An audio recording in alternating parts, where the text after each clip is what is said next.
نحمدہ و نصلی علی رسولہ الکریم، اما بعد۔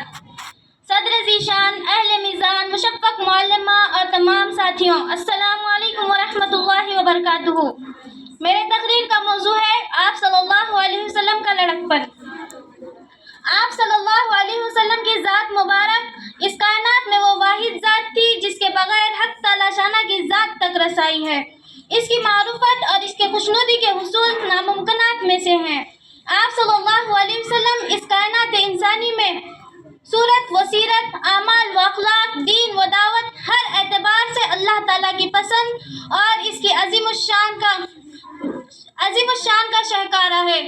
آپ صلی اللہ علیہ وسلم کے پیدائش سے پہلے آپ صلی اللہ علیہ وسلم کا اس دنیا میں آنے سے پہلے دنیا کا یہ عالم تھا کہ لوگ جہالت پر اتر آئے تھے۔ شراب، جوا، ہر برے کام اس زمانے میں ہو رہے تھے۔ آپ صلی اللہ علیہ وسلم کے آنے سے پہلے ہر برے کام ہوتے تھے۔ بیٹیوں کو زندہ دفن کرنا کوئی گناہ نہ رہا تھا۔ جب دنیا کا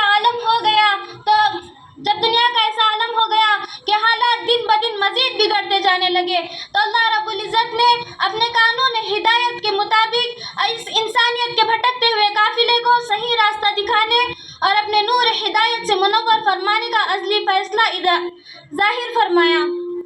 چنانچہ مکہ کے عظیم ابرہہ کے واقعے کے 50 دن بعد 9 ربیع الاول عام الفیل مطابق 21 اپریل پیر کے دن صبح صادق کے وقت طلوع آفتاب سے قبل بیوہ محترمہ 14 سالہ حضرت آمنہ رضی اللہ تعالیٰ عنہ کے بطن مبارک سے اور 24 سالہ حضرت عبداللہ کے بیٹے سید الثقلین سرور کونین سیدنا مولانا محمد مصطفیٰ صلی اللہ علیہ وسلم اس چمنستان عالم میں اپنے تمام برکتوں اور خوشیوں کے خوش نصیب اپنے تمام برکتوں کے ساتھ رونق افزا ہوئے۔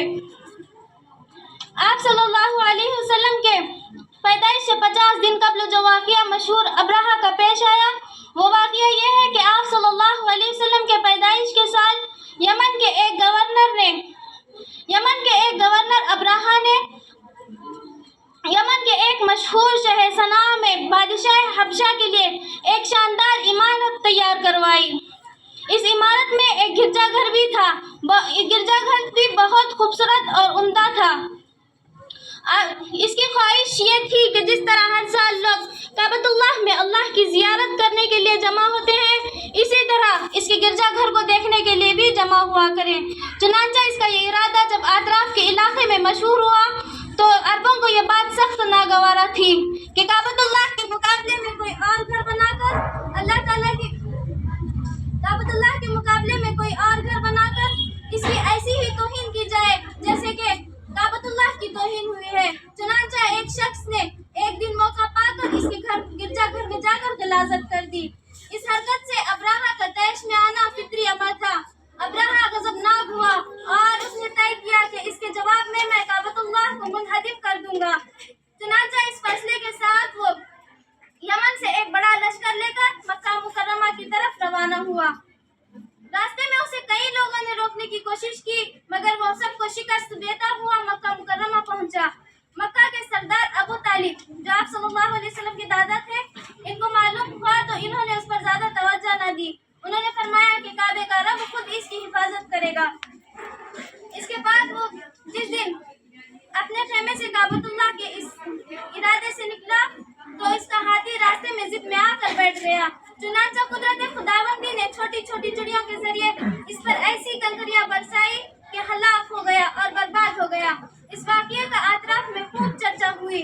اس عبرتناک واقعے کے بعد ہمارے اور آپ کے آقا سیدنا محمد مصطفیٰ صلی اللہ علیہ وسلم کی پیدائش ہوئی۔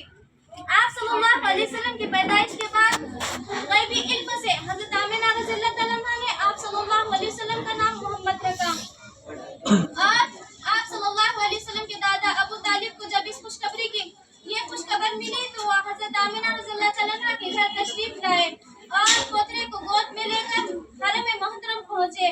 کعبۃ اللہ میں جا کر اللہ کا شکر ادا کیا اور 7ویں دن عقیقہ کر کے آپ صلی اللہ علیہ وسلم کا نام محمد رکھا۔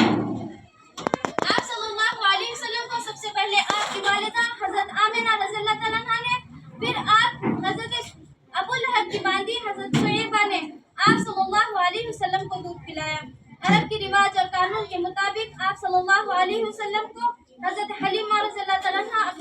چلے گئی.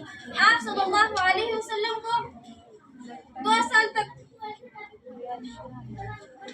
آپ صلی اللہ علیہ وسلم کی پرورش کی. اس کے بعد آپ صلی اللہ علیہ وسلم کو واپس مکہ میں لائی. مکہ کا آب و ہوا کی خرابی کا بہانہ بنا کر آپ صلی اللہ علیہ وسلم کو واپس لے گئی. اس کے بعد آپ صلی اللہ علیہ وسلم کو حضرت حلیمہ رضی اللہ تعالیٰ عنہا نے آپ صلی اللہ علیہ وسلم کی والدہ کے پاس حوالے کر دیا. پھر آپ صلی اللہ علیہ وسلم کی والدہ کے پاس حوالے کرنے کے بعد آپ صلی اللہ علیہ وسلم کی والدہ محترمہ کا بھی 6 سال کی عمر میں آپ کی انتقال ہو گیا. آپ صلی اللہ علیہ وسلم یہ سب ان کے دادا کا سایہ بھی آپ صلی اللہ علیہ وسلم کے ساتھ نہ رہا.